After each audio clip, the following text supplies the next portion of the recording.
welcome to episode 30 of The Green Room. I'm here with my colleague Nick. Hi Nick, how are you? Hi James, I am very well, thank you. Good. And we've also got Harry again. Hello. Despite promises pre-Christmas, she'd come on screen. She's thus far refusing. Well listen, it's not Christmas yet, so there's plenty of time, James. Plenty of time. Whatever. Yeah. I'm going for it. Yeah, oh, nice jumper, by the way. Thanks very much. It's weird we're filming this in July. But Yes. No, We're not. No. This so is current. It's all current, yeah. We're a couple of days before the election. Can I just say how the public have got election fatigue? Oh, God, I have. I think everyone has. Yeah. It's just so boring. Harry, are you fatigued? Yeah, I'm even bored of our office chats about the politics. It's horrendous. I have to say, they last for about 2 minutes and then we don't talk And about then we it for all the next want to cry and week. stop talking about it. Yeah. So previously, last couple of episodes, we have actually focused on politics and their sort of various agendas. And so today we're going to bring it back to the home. Can I just say, because we're at episode 30, you say episode 30? Yeah, I don't know if we are, but I think we're roughly. We're on episode 30, yeah. So it's apparently if ever 30 pops into your head, there's been a divine intervention. So Where do you find this? I don't know. It just popped into my head. Should we number put a 30. blog about it? There's been a divine intervention, James. Nick's marvellous numbers. What is the divine? Let's leave it. But that's Just think, 30 ever pops into your head. Just think, Good. So what we're going to do today is move. As I say, we're going to move focus back to home, and we're going to look at energy guzzlers in the home. So right now, obviously, people's energy bills are quite high, namely because they've got heating on, or typically they've got heating on. But to help you try and save a bit of cash at home, we're going to identify the what are they called? Energy vampires?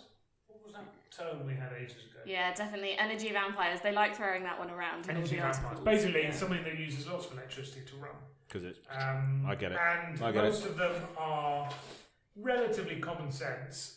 There's a bit of maths involved, which Nick is going to do.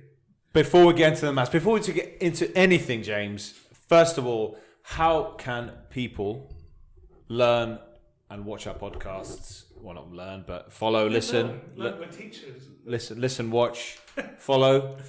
If How can they do it? If they'd like to listen to our podcast, they can go onto the Green Age website. On the top right-hand side, there is a button that says podcast, and it gives you all the different mediums in which you can listen. So Apple Podcasts, Spotify, Stitcher, Podbean, where we're hosted. TuneIn Radio.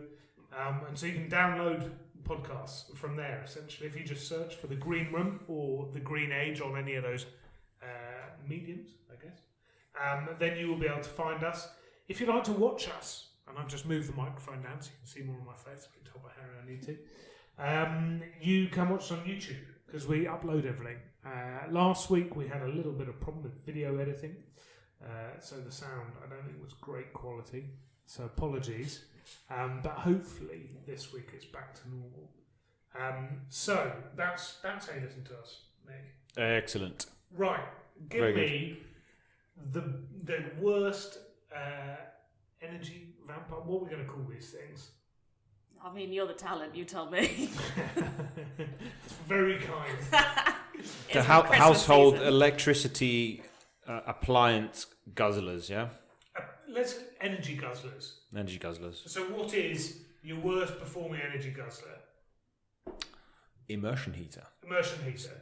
It's not much of a surprise, really, because I would have thought it'd be right up there. So basically, you'll find them in your airing cupboards, and they're essentially there to top up your hot water tank. So you might have gas central heating. So gas central heating might be the primary use of your hot water tank. But then, say, I don't know, in I guess all times of the world, if you leave that immersion button switched on, it will actually take electricity and try and heat that water and not use the gas, which is a lot cheaper. So typical ones are rated about 3 kilowatts. Mm-hmm. So that's 3,000 watts. Who invented the watt? What? His name Sorry. was Mr. Watt, Mr. Watt. Okay. which I mean makes sense, right? And he's Yes. from Scotland. I don't know his first name. But anyway. So James, weirdly. Okay. So anyway, so the immersion heater is a bad one. it's People. It's not just used as top up though. I think that's worth mentioning. So if you have electricity in your home, yes. you quite often have immersion elements on your hot water tank. Yeah. Because if you only have electricity at home and you don't have gas, because if you want to make hot water, the immersion element in your hot water tank is pretty much the only way to do it. Mm-hmm. The slight difference there is typically if you're heating your home with electricity, you're normally on economy 7.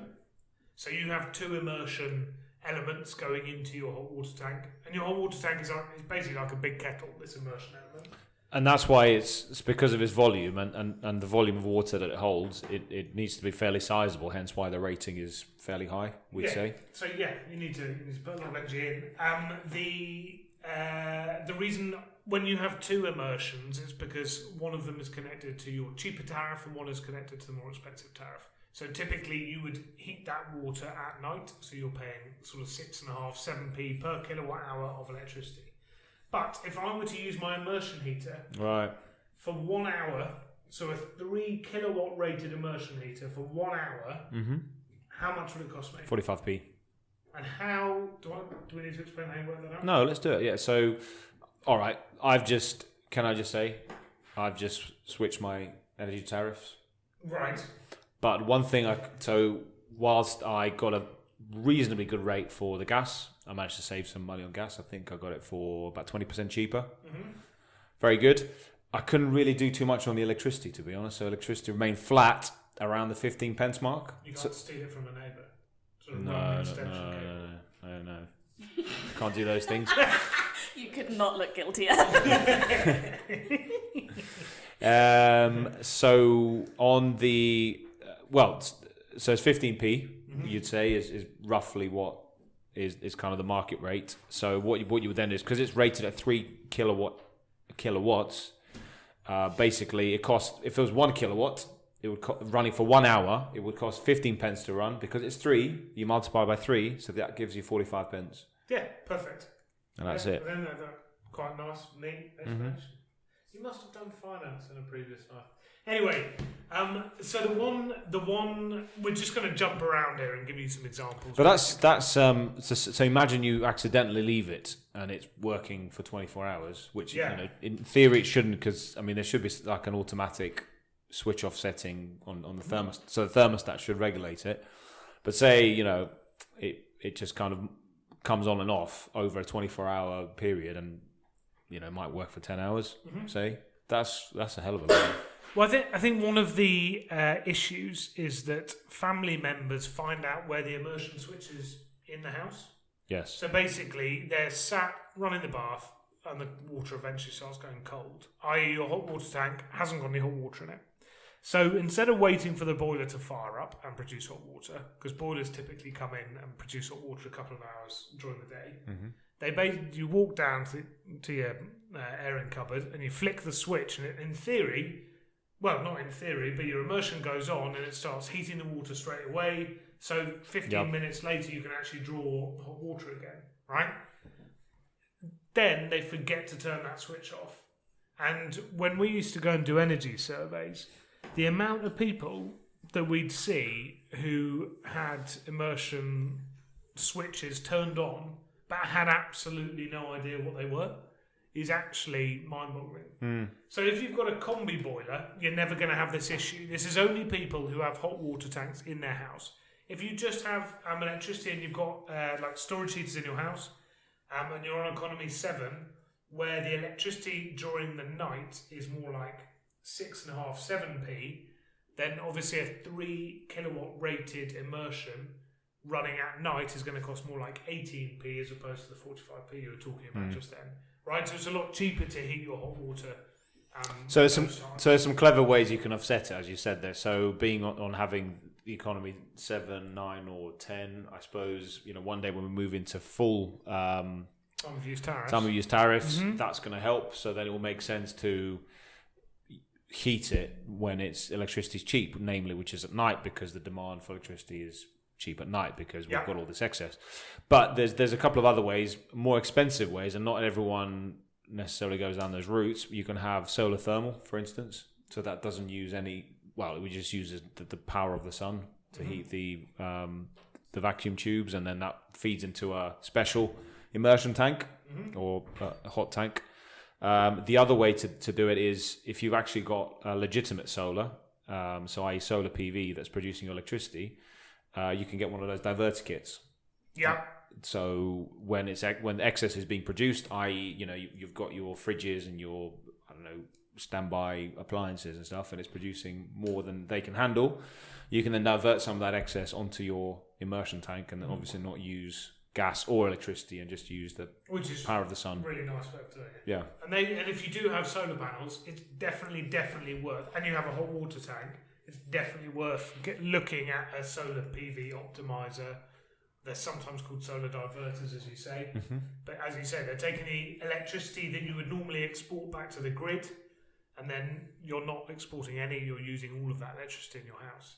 And the reason for doing so is all due to feed-in tariffs, the government payments for having solar. You get paid as if you're exporting 50% of the energy you produce anyway. So it's irrelevant if you export 0 or 100%, really. So in summary, if you're on gas, try not to use it. If you are on electricity, try and optimize it.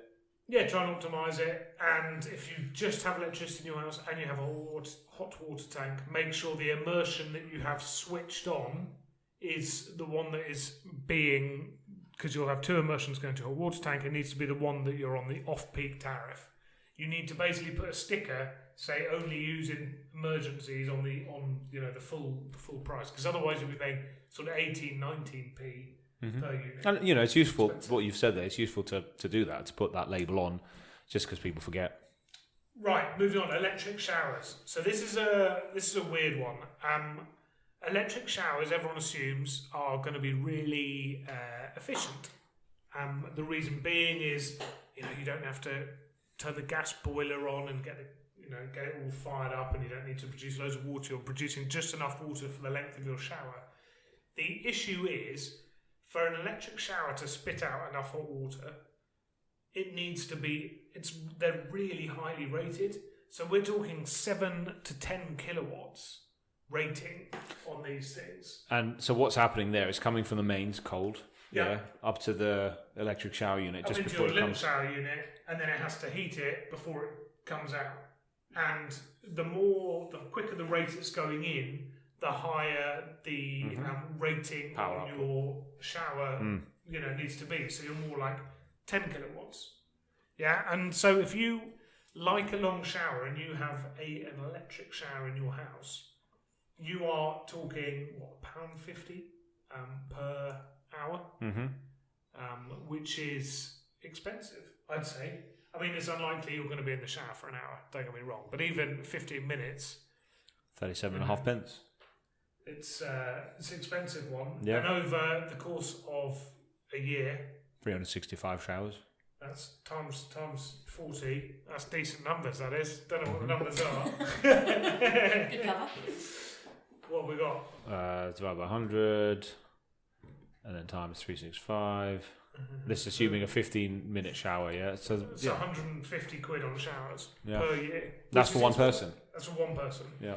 So, if you as you said, you've got multiple people living in the house, all using an electric shower. They're really, really expensive.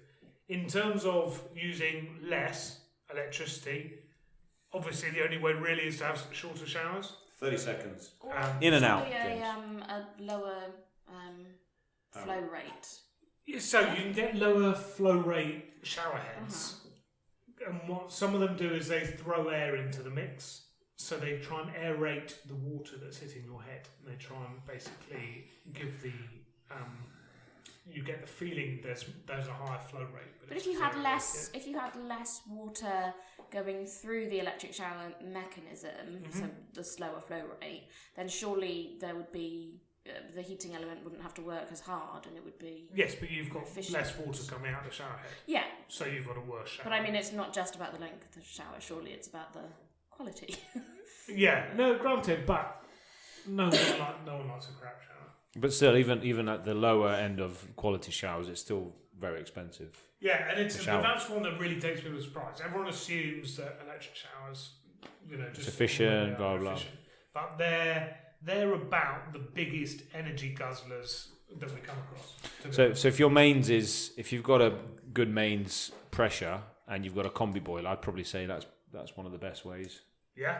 Because one, you've got a cheap energy source heating it, and secondly, good pressure and the quality of the shower is relatively good. Yeah, agreed. However, if you've got to install a combi boiler from scratch, expensive costs. Can I just say, combi boilers, as we've said in the previous episodes, they're not right for all types of properties. So while they're good in flats and small properties, they're not necessarily good where you've got lots of people using hot water at the same time, multiple bedrooms, etc. So yeah, they can, you might be stuck in terms of having the choice, the type of heating system that you can actually have. So we've got I've got another one now. So the next one that is, I guess people would expect it to be high, but tumble dryers. So our one in our house at the moment is on quite a lot. We've got a little baby, and she is sick a lot. She poos everywhere, and so we're always cleaning various bits and pieces. They're rated about 3 kilowatts. And if you can imagine why, it's warm air being produced and it's a spinning motor. How long did it work for to get the clothes? Do you still air dry the last bit of it, or not really? No. No, not in this weather. Not when it's cold. You don't have a outside. canopy, no. No, because actually you put it outside now, it sort of comes in feeling a bit damp, to be honest. So no, we use the tumble dryer a lot. And they're, again, extremely expensive. How long is it on for? It depends how many clothes are in there, to be honest. It depends what type of clothes you have in Half there. an hour? Yeah, it can be half an hour. Wow. Yeah, no, they really are expensive to run. And we had my smart meter installed the other day. Did you document it? Did I? No, not really. Okay. Disappointing. But, mate, I can't tell you, they are exciting bits. I thought it was going to be a personal blog. It's like, no, I was going to, but it's pretty boring. shall I do it? Yeah, you can do it. Yeah. You can do it. Anyway, maybe one for future. But if you, it is genuinely fascinating, but it's quite interesting. If you flick on the tumble dryer and you see this thing, it just spikes. They Can you take a few photos for our blogs, just for readers, take some photos. so we can update our Your personal collection. Yes.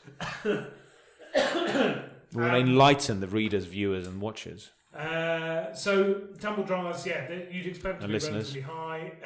Harry, why are you laughing? And they are basically. So if you can avoid using them, do. Really, Yes. I think we see a lot of people put all their clothes on radiators and they try and hang them up and stuff. The one issue associated with that is that you are producing lots of hot, sort of moist air essentially, and that will look to condense on any cool surfaces. So if you have external walls that are single skin brick, or you have single glazed windows or something like that, there is a high chance that water will condense on those surfaces, and that can lead to damp and all sorts of stuff. Which damp and mold, which aggravates sort of respiratory issues. And it's just not very pleasant. It just doesn't look very nice, to be honest. And also, the rate of heat loss through a slightly damp surface or damp material is quicker than a dry surface. Yes. So that's One to look out for. Yeah. Okay. Can I go on to the next one? Can I pick By all means. one of my favourites? One of my favourites to talk about is let's talk about electric heaters, right? So you've got oil-filled heaters, you've got standard fan-assisted heaters, and we can probably talk a little bit about infrared. But you probably so if you go to a B&Q or to a good hardware store and you want to just buy kind of a cheap oil-filled radiator or a fan heater, one that you just plug in and it just pumps hot air as it goes. it's typically going to be around 3.5 kilowatt rated. So, you might be thinking on the one hand, so say if you work from home and you've got a central gas heating system and you think, well, actually, you know what, I'm going to just turn the heating off and I'm going to plug in this electric radiator into this one little study that I've got because that's going to be more energy efficient. And we've had lots of questions on that, Harry, and you get them all the time and you just have to obviously point them out to the obvious. But just imagine if the price of gas, so I've managed to get a rate that's lower than 3 pence, so 2.72 pence per kilowatt hour. Blimey. Show off. Versus 15 pence. So that's more than 3 times.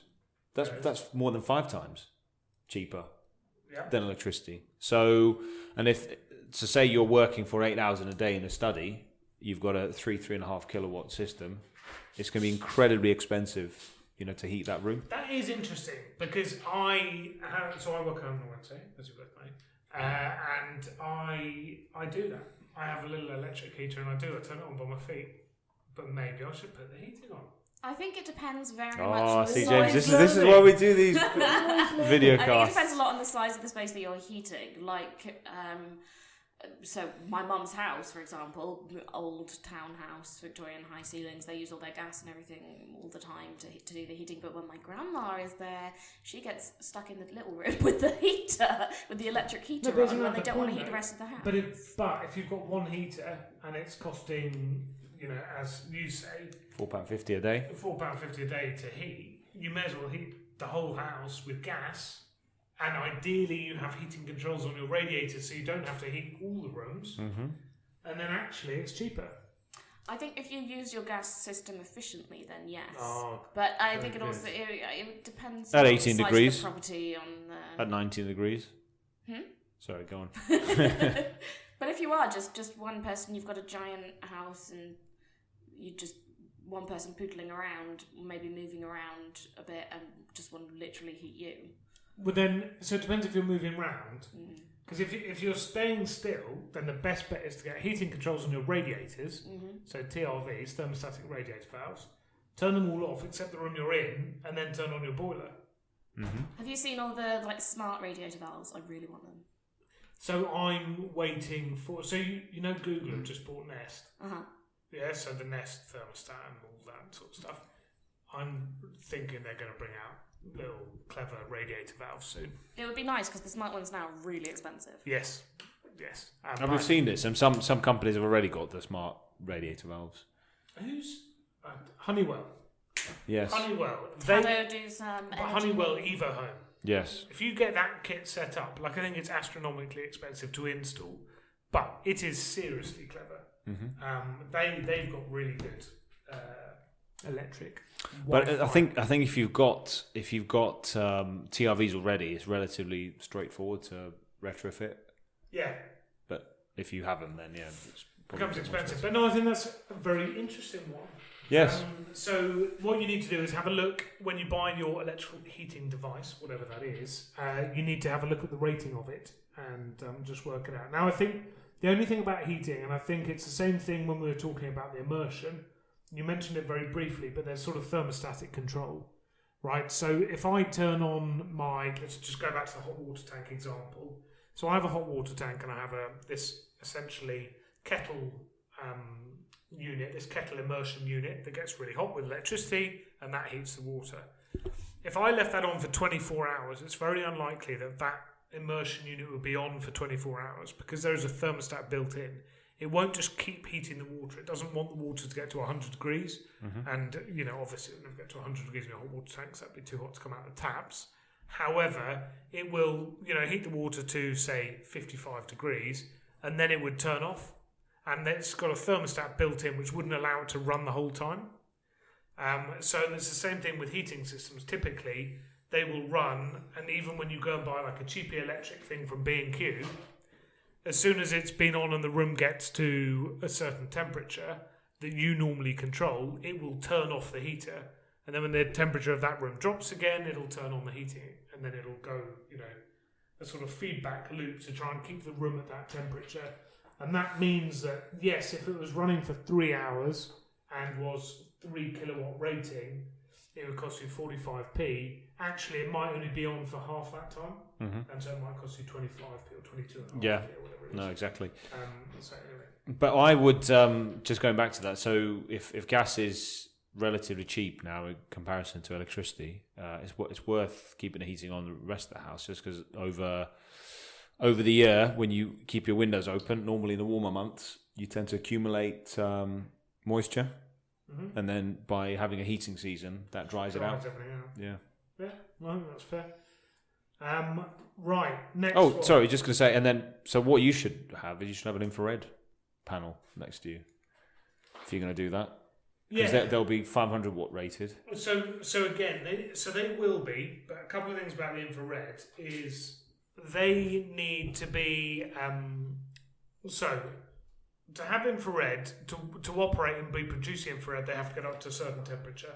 Yeah, whereas a little electric heater that's fan powered, I press it and it turns on, it throws out hot air straight away. Infrared has to get to that temperature to be emitting infrared. Yeah, the surface has to get to that temperature. So you have got an issue there that for the time that it's not up to temperature, 45 seconds. It doesn't take 45 seconds on an infrared heating panel. You'll feel a bit of heat. Yeah, so to be emitting if infrared, you've got it by your that feet, surface has to be like 70 degrees. so if you're working in your study, you just need it with feet, yeah? Yeah. And then next to your feet. Yeah, but it's not going to take 45 seconds to heat up. Whereas a little fan heater, I would feel the warmth genuinely in 5 seconds. Okay, turn it Do you on. agree Turn or it on. disagree? Turn it on. Go and make a cup of I tea. disagree. I think it's probably. Turn it on, I think Gully. it's maybe not 45 seconds, maybe about 2 minutes, maybe 10 minutes. 2. Well, Make a cup of tea, and as James. someone Come with an back, infrared and then heater it's, under my it's desk. firing infrared at you. okay, all right. Fine. I'll sit down and shut up. Fine. What's the next one? So kettles, right? This is not everyone, but most people have kettles in their homes, and they aren't on, for very long. They maybe take 3 or 4 minutes to boil. The issue is that very much like your immersion element on your hot water tank, they are proper energy guzzlers. So they will use a huge amount of electricity to get the water up to boiling point. Now, How many cups of tea do you have? plenty. How many In cups the of tea do office- you make, James? In the office, I don't make too much tea, but I like drinking tea. So, willing volunteers, for example, Harry, always makes tea with a smile on her face. So do we say half a dozen cups of tea a day? I Is that my reasonable? caffeine Is that intake reason- is quite high. Is that a reasonable number? Yeah, I drink a lot of caffeine. I'm not saying it's a good thing, but I do. However, my point goes that so if your kettle is rated at 2 or 3 kilowatts, it's not going to use very much electricity. But if I fill the kettle right up and I'm only making 1 cup of tea with that, that's just a complete waste. Unless you're having a cup of tea every 15-20 minutes. No, because the water will cool down. Not in 15-20 minutes. Yeah, but fill up as much as you need. So we used to do a thing when we a long time ago. We used to work with Eco Kettle, and we used to sell them. And basically, they had 2 chambers. So you had the outer chamber that you filled up with all the water, and then you pressed a button in it. And people can watch it as well. There's a video on this. I don't think you can get them anymore, they can. No, you can't buy them, but it puts water into a separate chamber, and then you could just boil that much water. So if I want 2 cups, I press this thing, and it fills up this inner chamber, and that's what it boils. It's actually genius, because the amount of times I'll wake up in the morning, go downstairs, hit the kettle, don't ever obviously look in there, but although I should, because I preach this stuff, and I should obviously do as I preach. It will boil all that water, and I may only be having 1 cup of tea out of it, so I don't need to do that, and that is what becomes expensive. You know, You were going to say something? I love an anecdote about my grandmother. Well, she has a kettle that she recently found out was broken. Turns out it's been broken about a year, but she hasn't filled it high enough to realise that it leaks, because she will only ever boil enough for 1 cup of. See, she's very wise. Yes, when my aunt filled it up to the top, she was very cross. Yeah, she would be, but that's very wise. So I would say I've got a slightly different. So maybe in the domestic environment, as you've said there, you're absolutely right there. So if you should always, because there's a, how do you say, the frequency between your cups of tea are going to be probably an hour and a bit. So if you overfill it, the kettle will cool down. But I would say in an office environment where you've got, say, a 2 litre kettle, particularly in the mornings, it's worth, and this is my view, seeing you're a team player. Seeing how the team, and their team making habits, fill up 2 litres worth. So that's going to be more than half a dozen cups of tea. Boil it, make your cup of tea. Then in 2 minutes' time, someone else is going to come, flick the switch on. It will only work for another 5 to 10 seconds. But it would still be more efficient.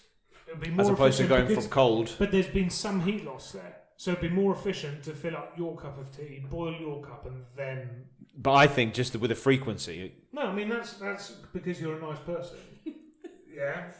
But if we're talking energy saving... I like to see what other people think. That in an office environment, I think you can fill it up to the top, and then...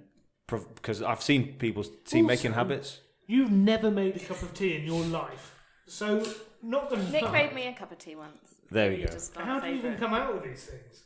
This is guesswork. I just follow the... What is this hot water? Ooh. No, but I follow the tea making habits. Do you know how to make a cup of tea? Yeah. You gonna make one after this, Nick? Absolutely. When hell freezes. Anyway, I mean, I like to see what people think, about what I've said in an office environment. Right, and then the last things, because we're sort of running out of time, and this is...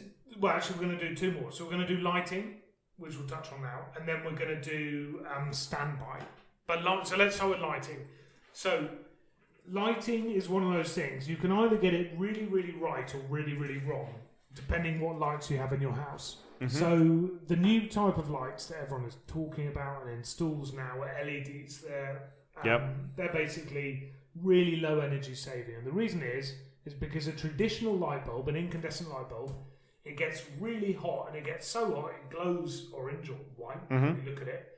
That is when the lights get off. So it's sort of 90%, electricity gets turned into 90% heat and 10% light. With an LED, that ratio is flicked around on its head. So it's you produce 90% light, 10% heat. So it's obviously much more efficient at making light. So if a 50-watt incandescent bulb is replaced with an LED, we're talking 5 watts. Right, so you're saving about 90% of the electricity. Mm-hmm. Therefore, in your house, don't wait for bulbs to blow before moving to LEDs, right? Because you are literally saving, the second it goes in, you are saving a substantial amount of electricity. And especially now, it's getting dark at 4-ish. Yeah, get it. I mean, I'm looking out the window now with, 3:30? It is dark already. So everyone is using lights a lot more during this time of year. Make sure you swap to LED. And that goes for Christmas lights too. Christmas lights, LED. Yeah. I think I might. Yeah, I think that they were. Well, they're about 10 years old. I think they were LED. Well, the other benefit of lights now is I think they're wired in parallel. This is GCSE physics. Can't remember this, but if they're old lights that you put on trees, if one of the bulbs blew, oh god, and you have to go through and try and find out which one it is. Blew. Whereas now, if one goes, in theory, it shouldn't matter. All the lights should be on. But I think that's we've done lighting I think previously, and I know we're going to touch on it again going forward. So I'm not going to dwell on it. But the lighting thing is a really important thing to get right, and we've got a whole load of it. I was going to use the word plethora there, but a whole load of information on the Green Age website about low energy lighting. And not just for the home, James. I'd say it makes an even bigger impact in an office environment, because we've seen it on the energy ratings for buildings. So if you're a business looking to cut your carbon footprint, which is a great novel thing to do, but also motivated by energy savings, and definitely look at your lighting strategy. And I think the other thing, just working in the home environment, the other thing worth mentioning is that you can buy a low energy version of essentially every light under the sun. So some people really like the kind of old fashioned incandescents where you can see they're not really, really bright. You can see the filament and it sort of comes an orange colour. Yes. And you can buy them with LED in now. LED Yes, they look very smart. Yeah, they look nice and they're running at lower and lower energy. The one thing that is worth mentioning is that with LEDs you get different light temperatures, which sounds a bit. What's your favourite thing? Well, it's kind of the colour of the light or how yellow it is. Which one are you comfortable with? So I like a warm light. So just have a look on the bulbs. They tend to be warm or white light. What are the white light called? Natural. No, there's bright light. No, there's white. Cold. Cool. Cool, yeah. Cool white. Cool, natural, and So it's warm, cool yeah. white, which is like a bluey colour. Yeah. It's quite sort of hospital-like. Or and dentist. then they have, or dentist. And Yeah. then they have the warmer light, which is a yellow, and I prefer that because it's more kind of homely. Or you can have the jazzy colour changing ones. Or you can have jazzy. Yes, absolutely. And a lot of the companies now, like Philips, are bringing out their Philips Hue system, or they've been bought out a few years now, and they allow you to control lighting through your phone. So if you forget to turn lights off when you leave, it's automatically linked to your Wi-Fi, so it'll just turn lights off when you leave the house, that sort of thing. So there are some quite clever developments. The last thing is standby. Mm-hmm. Right, so standby used to be, everyone used to assume, and I think there were some sort of false rumours going about that standby What's costing you hundreds of pounds. costing you hundreds of pounds, and it really doesn't now. Mm-hmm. So it costs you a very little amount on new appliances. If you have old TVs, which people don't really tend to have anymore, then yes, sitting in standby does use a bit of power, but now things sitting in standby use very little energy. You say that. I mean, with some people, if they want to make use of the saving on the TV license, if you've got a black and white TV, you pay a fraction of the cost. So you never know, James. Black and white TV?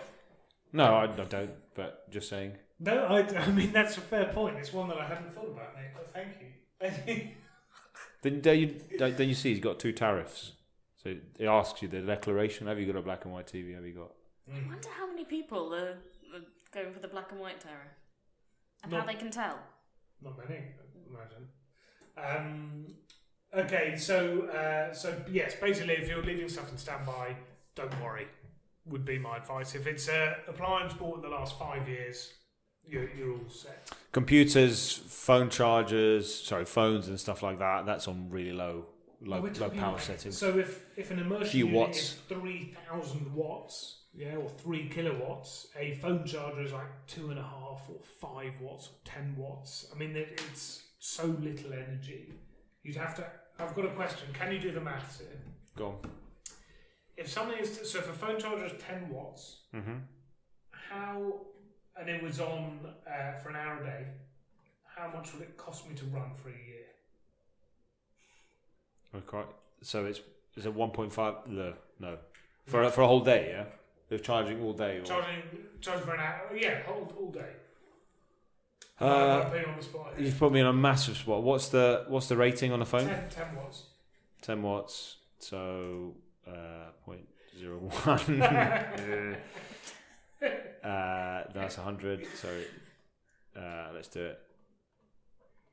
I'm excited. I mean, Times. you can't see what's going on here, but Nick is furiously typing numbers on his laptop. I think we might have an answer. No, hold on. So that's if it's on for an hour a day. Yeah, that's fine. So it's 5 pence if it's for an hour a day. Yeah, Charging. yeah. 5 pence Yeah. for the whole year. Yes. For an hour a day, it costs Yes. 5 pence. I think you got the maths wrong. But anyway, it's not very much. If it's 5 pence, no way. It's not a lot. So 10 watts. Yeah. So it's 0.001 Yeah. of a kilowatt. Yeah. Times by 0.001. Yeah. Live maths, so the 0.001. Yeah. Yeah. Times by 0.15. Pence. Pounds. Yeah. Yeah. I've got 54 pence as my answer. 55 Times 365 is 5 pence. So not very much at all. No.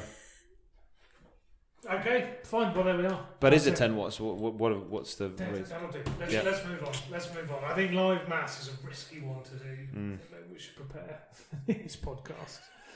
Okay. Are you happy? We're going to talk about any more energy guzzlers, or is that it? I would say one small thing I would say is I know a lot of people have that kind of double oven situation where you have a big one and yes. a small one up top, Especially which does your Christmas. grilling and everything too. And but quite often people only use that top one for the grilling and use the main one for ovening anything. Whereas quite often the little one, you can just use that if you're not cooking something huge. But sometimes you need a double one. So Yeah, if you've got the it's not all the extended time, family but- over, haven't you? Exactly. Lots of vegetables. So you might be on a 6 kilowatts for Christmas Day. Okay, right, that's good. Good. I think let's move on. I don't think We've it run was. out of time. So I was looking at the news. Nothing's in the news in terms of energy environment this week. No, what's the focus? There's an election going on, but in all truth and seriousness, there hasn't been really much in the last 7 days. No. And Since also the climate debate. since the climate debate, yeah, and even What's Greta? Is it Greta Thunberg. Thunberg? Oh, that was on, Did yeah. you see the video of her dancing with her parents? Are you going to make us YouTube this on? But it is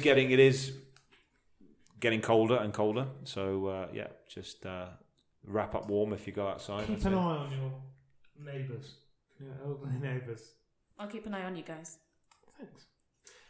But I think that's it for this week. So it's been a bit of a strange finish, this, but I'm very conscious we've run out of time. We might do one more before Christmas, right? Squeeze on. I've got another Christmas jumper to show off. Yes. But anyway, listen, thank you for listening, and hopefully you'll tune in next week. See you later. Bye.